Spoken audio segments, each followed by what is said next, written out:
Yes, guys, welcome back to SFeatley F1, and we're here for the preview for the Austrian Grand Prix. Yes, we're doing this on a Friday and early because we've got qualifying coming up in literally in an hour's time. So make sure, and it will be live here. So make sure you check out that as well. But yeah, we're halfway through the season. We are half distance in the 2022 FIA Formula One Championship. And I want to ask people, there's anyone in the chat right now, I want to ask them, how do you feel the season has been so far? Has the new era proved a success for you in terms of action, wheel-to-wheel racing that it was supposed to bring? Has it been a letdown? Some people say yes, some people say no. So I'd like to know what you think. Has it been a success or not? But obviously, I'm going to give you the points table going into this Grand Prix. And our drama of the British Grand Prix, as always, causing a drama. Right, here we go.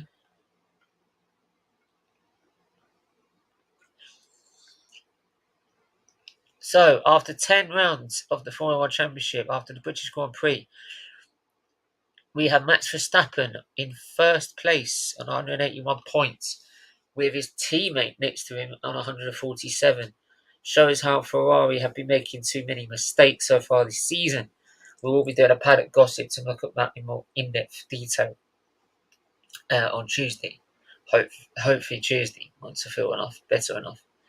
And I do apologise, I haven't done streams during the week. It's just been very tiring since I got out of hospital. But yeah, Charles Leclerc, the Monegasque in third with 138 points. He is the main.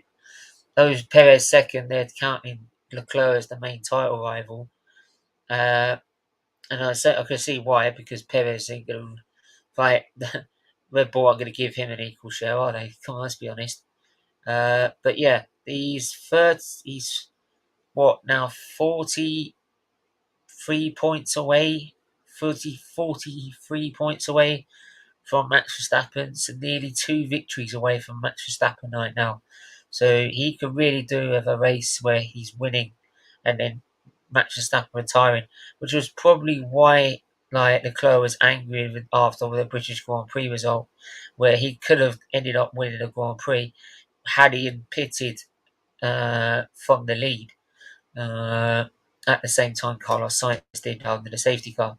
Carlos Sainz, his teammate, in fourth after that win after the win last time out in Britain, his first ever Grand Prix win.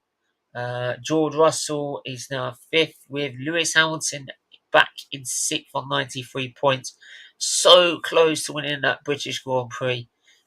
Coming second, if the palaver with the Ferrari inter-team battle that carried on for the long as it did, if it carried on any longer, Hamilton could have probably had the gap to stay in the lead and then pit further because of the safety car. So yeah, and it shows the Mercedes has improved dramatically as the season has gone on. Then we've got Lando Norris in seventh in the McLaren, Valtteri Bottas doing a stellar job in the Alfa Romeo in eighth, Esteban Ocon ninth, and then Fernando Alonso 10th in his Alpine. So yeah, those are the drivers. Let me get the constructors standings. So as the constructors standings, you've got Red Bull 328. They are 63 points in front of Ferrari with 265, who are then 61 points ahead of Mercedes in third. McLaren being 31 points behind Mercedes. Then Alpine, Alfa Romeo, Alpine only being Alpine trying to turn a pace, only being 6 points behind McLaren for the fight for fourth. Alpine, we've got Alfa Romeo, then next 16 points behind. AlphaTauri in 27, Haas on 20, and Williams only scoring 3 points after a very disappointing first half of the season. I was expecting bigger things from Williams this year, but they haven't seemed to be able to achieve it. So yeah, I'm a bit disappointed in Williams.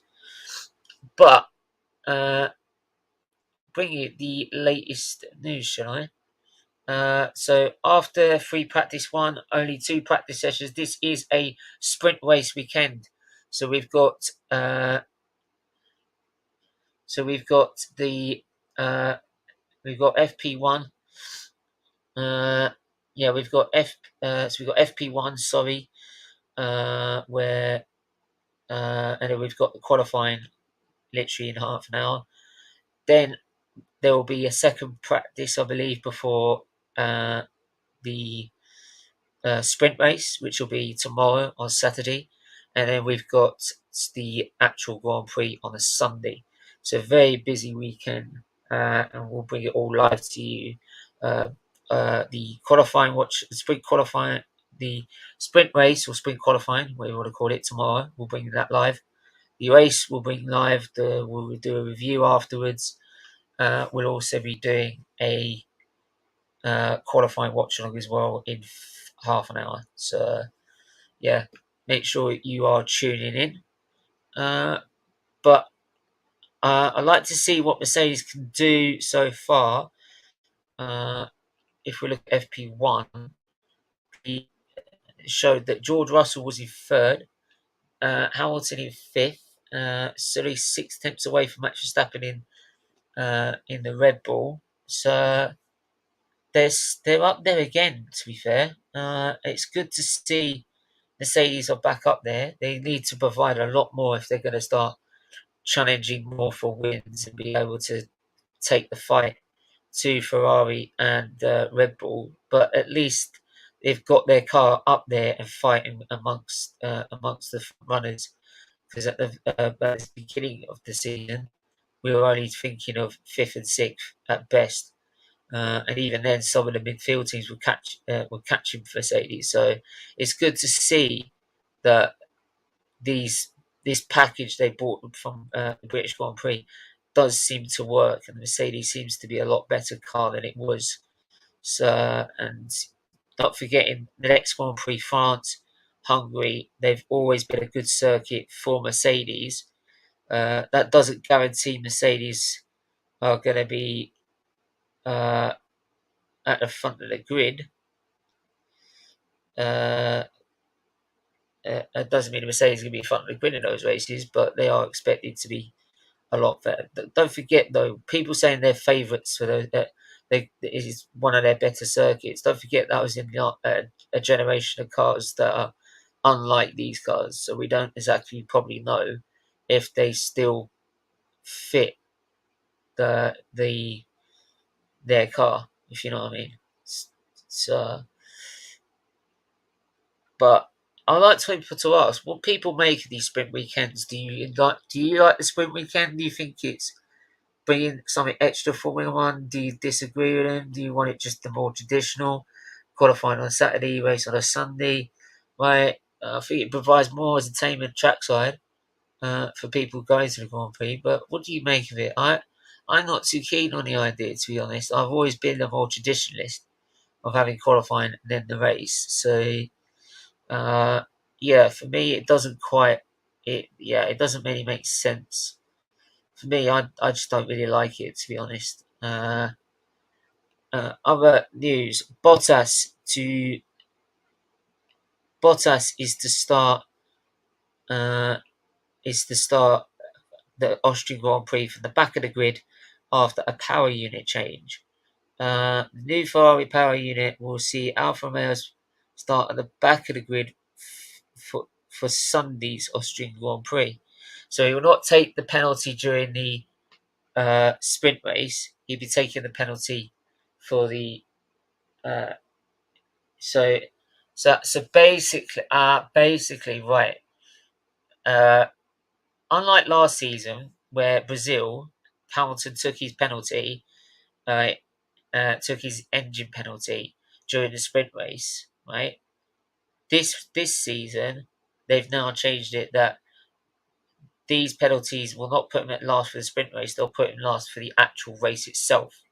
So he'd be starting last on the grid for the actual race. These grid penalties will come into play for Sunday's Grand Prix, meaning qualifying will dictate where Bottas starts for Saturday's sprint, in which points are up for grabs for the top eight finishers.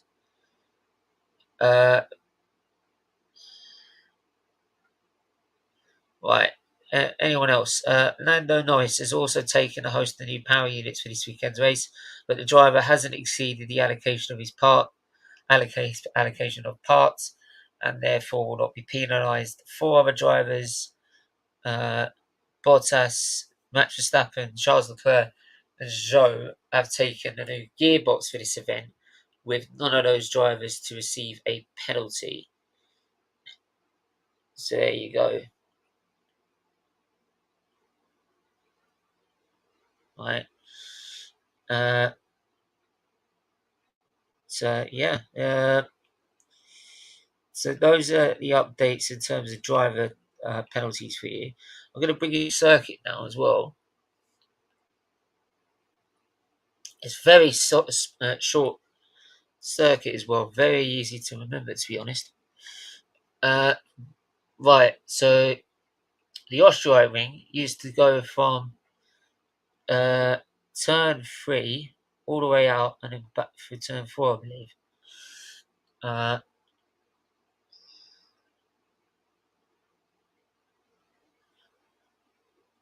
I believe it did. Let me have a look.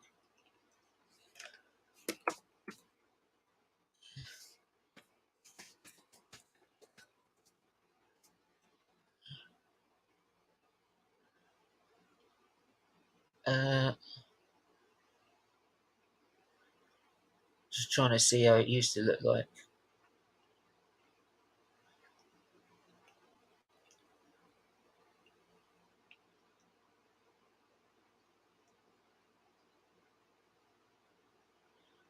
Trying to see what it used to look like, sorry.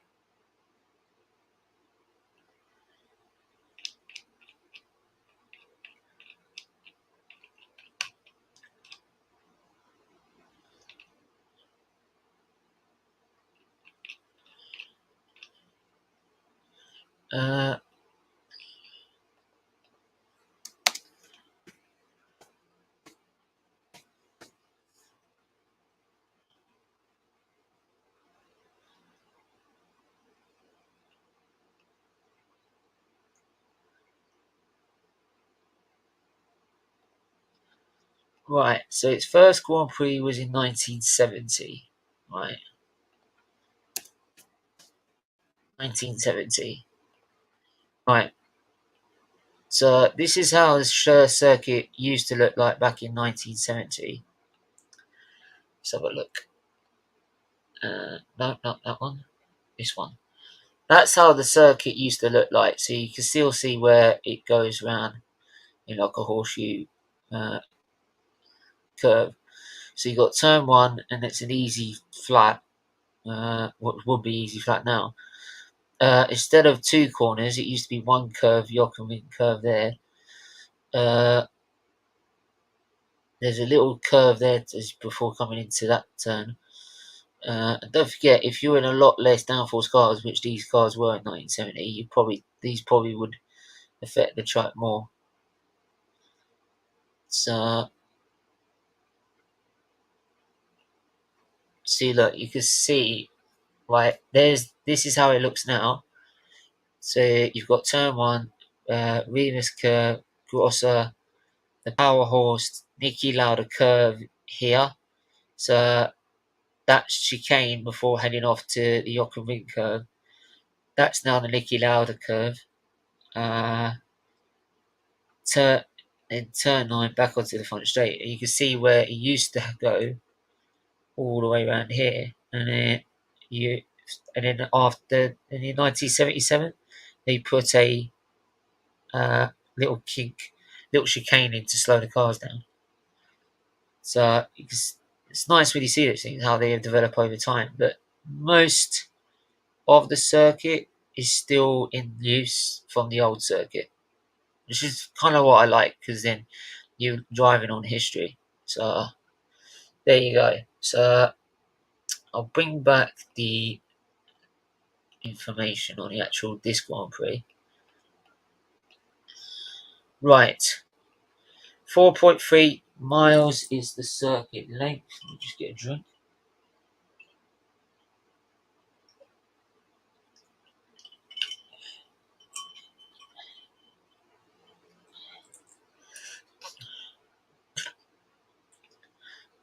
Fastest lap was sent by Carlos Sainz in 2020 of 1:05.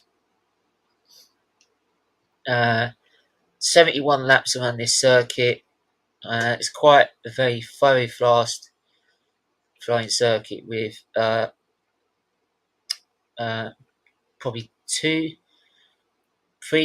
or three corners that are really require a lot of braking, like real braking zones.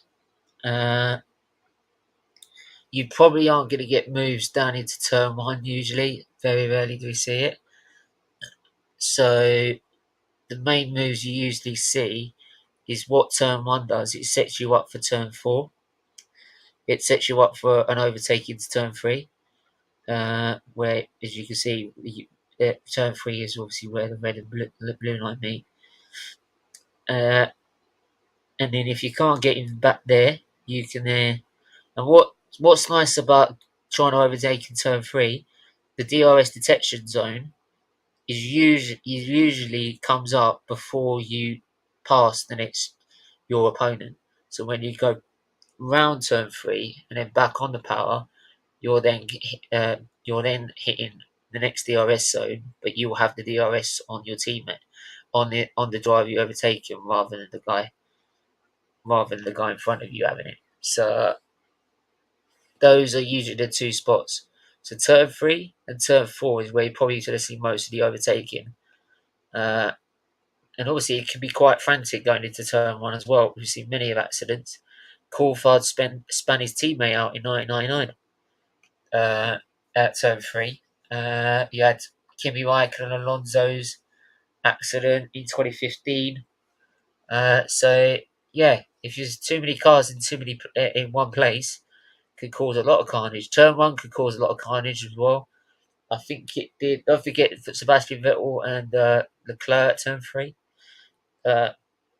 You also had carnage, I think, in 2019 as well. 2017, you had carnage at turn one.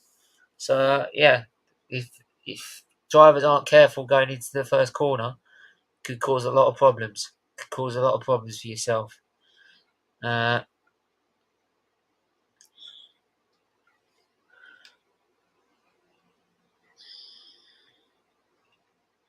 So there we are.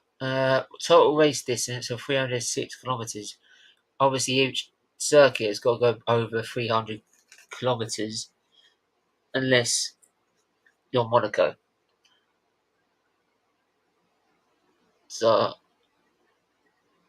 yeah, I've always liked this circuit. I think it's a very good, very fast flying circuit. It's always been a good circuit when I've driven it on the game. It's been quite good.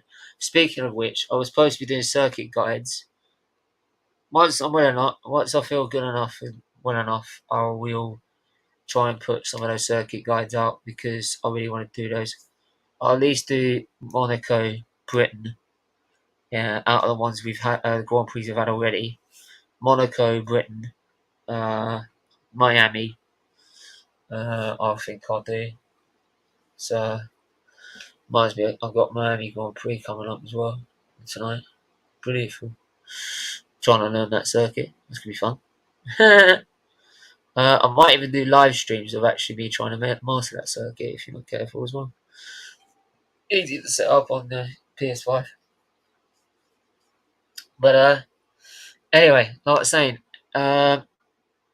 I think it's also a driver's set of the drivers love the circuit as well, and it again goes back to its history, its sort of historical roots. It's a very for me, it's always been like an historical track for me for F1 to have. So I'm glad Red Bull bought the circuit and redid it so they can bring it back in 2014. Because don't forget, this is actually Red Bull's owned. So is the reason it's called the Red Bull Ring. It's because it's owned by Red Bull, right? Um,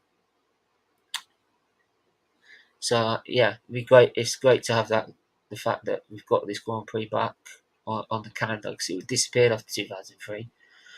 So, but yeah, I love to see how people think. Do you think Mercedes are going to be stopped?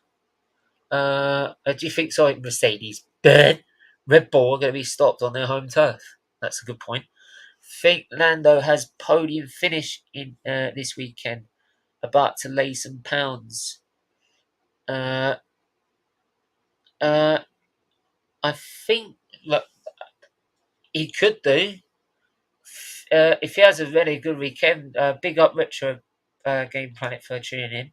If he has a really good race, I really do feel he can gain a lot and possibly try and aim for a podium. So far, I don't think it's been the best of weekends for.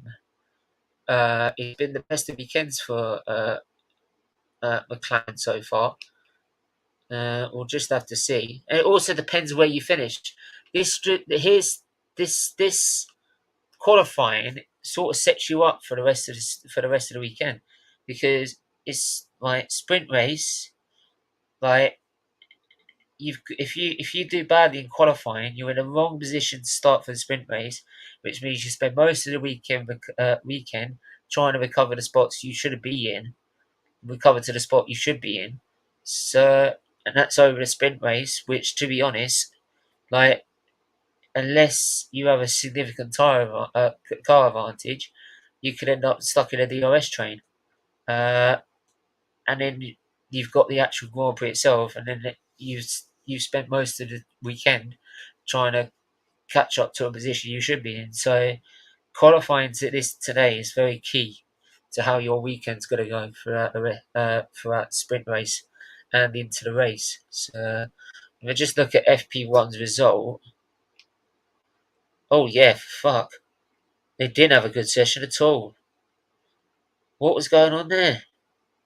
Lando Norris is last of only doing 14 laps. Ricardo 17th. Wow, that's a shocker. In that case, no, he's definitely not getting a fucking. He's definitely not getting a podium. No way. No way is he getting a podium. Uh,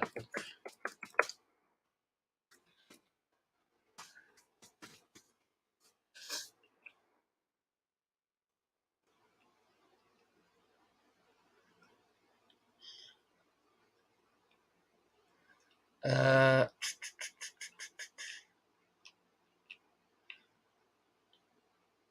news. Oh, a car catches fire during the practice session. No, that would put it. That would put you. McLaren drops Ricardo contract in.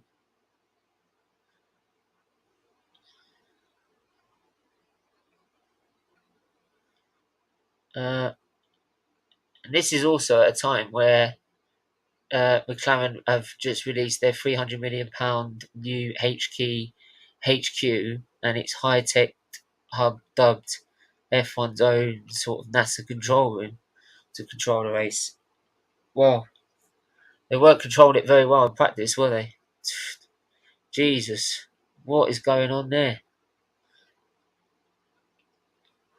That's a good actually question about Ricardo. Do you think Do you think Ricardo will keep his contract, or actually extend his contract? Uh, Great content. Looking forward to qualifying. Cheers for the US. No worries, man. Big up US. You're gonna have 3 races this season, aren't you, in the US? I don't mind having I don't mind having multiple races in multiple countries, but like for me, I'd like to see other countries get a shot. Like South Africa used to have a good Grand Prix in Caue. They should get. I think they should get a chance again. I'd like to see that back on the calendar again. Uh, Germany should have it. Should have a race. Germany should be having a race. I'm sorry, German engineering in motorsport has been part of history of motorsport history for years, and the fact you ain't got a race in Germany is a crime. We should be having a race in Germany, whether it's the Nürburgring or whether it's the Hockenheimring. I don't care. It should be a race in Germany. I would love to see the Nürburgring back. I'd love to see it back. Right? Even if it's the Grand Prix circuit, I'd love to see it back because of the historical place that it is. Gonna go to Austin in October. Hopefully, cooler weather, dealing with some scorcher over here. Yeah, where you at in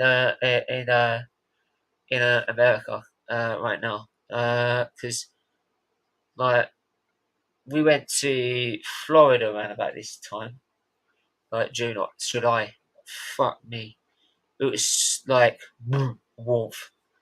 Right, as soon as you stepped outside of the coolie air, I can understand why you lot have aircon in hot in hot climates like Florida.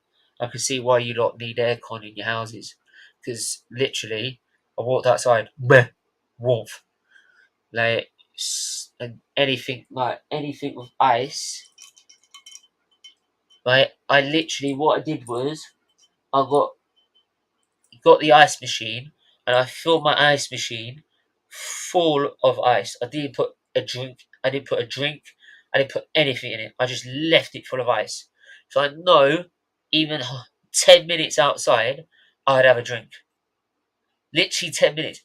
It takes us half an hour or nearly an hour to melt a fully iced water. Like, it would take us an hour to cool that down. You lot do it, done. Like that, done. Like, takes the mick. Takes the mick. If you tune in at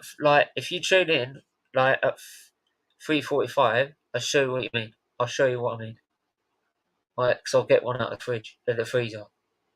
Like, and I would have put hot water over, and when I show it to you, I would have already put hot water over it to try and like, like, cool it down, to warm it up, to try and get some water out of it. Honest to God, Southeast Alabama. Southeast Alabama. I haven't been to Alabama, to be fair. The only time I've been to America, I've only been to Australia. I've only been to Florida. Right, and I never went to Miami as well. That's the thing. Never went to Miami. It was back in 2019, so it's before we announced we're having the Miami Grand Prix. So, but yeah, McLaren, I don't think will get a podium, to be fair. I think Hamilton or Russell will get a podium this weekend. My prediction, I've got to wrap it up in 10 minutes anyway, so I've got to get other drinks. Because it's quite, we call it hot here and it's 28 degrees. You call it hot when it's about 40, so, you know what I mean? I'm going to have to wrap it up now anyway, because I've got to run and get a drink anyway. I'm going to run and get some water as well, because it's always good to have water on your side. So I'm going to run off, get one of these ice bottled waters, and I'm going to join you for qualifying. I will put the link in, actually, for qualifying as well. If I can find it.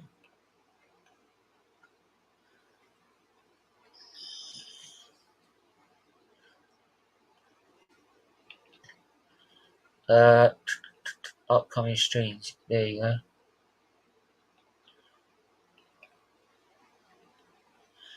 Oh yeah. Let's go. Subscribe me. Thank you very much. I really appreciate it. Really do appreciate it. We also have my other channel called SFeatleyTV as well. which this channel supports the fundraising and awareness we do on that channel, where we raise awareness and money for Children's Liver Disease Foundation. So yeah, if you give that a sub, that would be greatly appreciated as well. Let's have a look here. There you go. Right, there's the link for qualifying. So that's the next show coming up, qualifying. So that'll be in 10 minutes. So I'm going to wrap it up here, and I'm going to be joining you guys.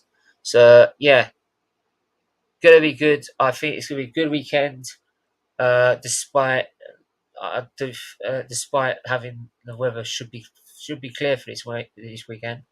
I think it'll be a good weekend all round. I think Mercedes will probably help bring a challenge to the Ferraris and the Red Bulls, which is always good to see. But I do feel they'll probably end up, maybe if they're very lucky, get a pole. They'll probably still probably end up behind the Red Bulls and Ferraris, but not so far behind where they can just relax like they used to. Not to the point. Not, I think we'll be like on their tail, but just about there. We can't really get closer than that. So, but yeah. Anyway, make sure. But I'm always going to put one of them on pole. One of them up top three. So my qualifying prediction: Verstappen, I do think he'll get pole.